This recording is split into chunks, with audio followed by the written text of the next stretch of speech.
Hey there, One Funnel Away Challenge, day 23, all about the Dream 100. One of my very favorite topics, and I love it for a lot of reasons, but it served me in my past very, very well. And I'm just going to talk a little bit about what it is, because most people outside of the Russell Brunson ClickFunnels world don't have a clue what Dream 100 is, and they certainly don't call it their Dream 100. I didn't think that, I love this topic, and I obviously love this topic because I took 4 pages of notes on it in about 20 minutes worth of video. And I've been studying this for 2 years now with Russell Brunson in various formats. I've seen several of his presentations on Dream 100, and Dana Derricks has taken that concept and run with it and created all kinds of cool things, and I follow and I'm involved with him. So I love this strategy because although it came from a gentleman by the name of Chet Holmes, Russell goes ahead and describes all of that and how he used it to get magazine customers, advertisers for a magazine that took him from the bottom spot to the top spot in like 2 years.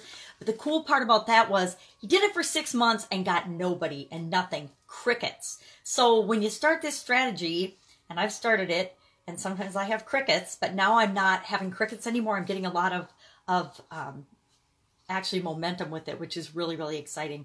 And now I'm switching it to the new market that I'm doing for the One Funnel Away Challenge, because I was more broad and now I'm narrowing my focus like I've been telling everybody to do forever. And I'm narrowing in on a target. So now today, as part of our assignment, we're going to go through and we're going to find a new group of Dream 100. So I'll talk about that in a minute. But Russell walked us through his overview of the Dream 100 and how he applies it to his businesses.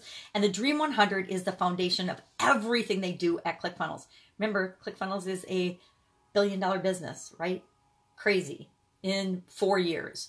And the power of the Dream 100 cannot be underestimated. Now, what he does is he's taken Chet Holmes' idea of the one-to-one Dream 100 strategy, meaning you go after the 100 people that you would like to be your ideal customers, to the one-to-many. So now instead of just going after people like one-on-one to be his customers, he goes after people that have the people that have his ideal customers. So the podcasters, the bloggers, the influencers, the people on all the different platforms that already have a congregation or a group of people that he wants to attract to his world, he goes and finds them. And Julie walks us through the exact process of doing this and how you do this and how you want to get on people's radar. And mostly it's building relationships with them. It is following them, taking an interest in them, finding out about them, all about building relationships. And more nowadays, as the world gets busier and busier and people get less and less trusting, you have to be sincere and go after, and not go after, but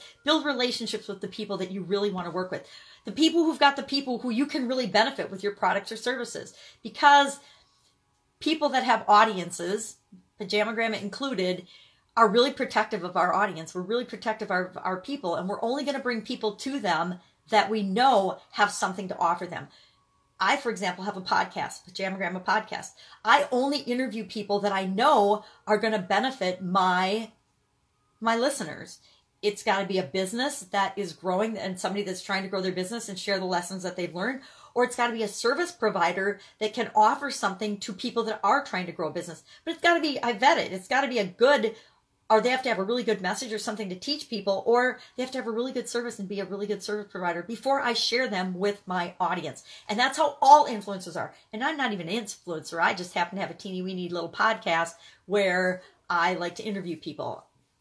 And so today we are going to, and I will be doing as I'm running about my day, I'm out and about today, I will be creating my new list of focused Dream 100 people, because it's a very different list than who I've been working off of in the past. I had my topic was way too broad, and if I haven't learned anything, if I've learned, the one thing I've learned from this challenge is freaking narrow your focus, pick one thing, and only serve one group of people. Boom! I know this, I teach this, now I'm doing it. So that's it. I'm going to go work on my list today, and I will, maybe I'll share that. No, I'm not going to share that. I'm not going to share my Dream 100 list, because our Dream 100 list is going to be unique for each of us. Who I want to work with and who I can relate to is going to be totally different than anyone else, even in my same exact market. So go make your own list. Make a list today of the 100 people who've got the people that you want to work with, and figure out ways to contact them. Start contacting them. Get on their list. Get on their radar. Buy their products. Use their services. follow them, comment on their social media accounts, leave reviews. That's how you start building a relationship. All right, I will catch you tomorrow.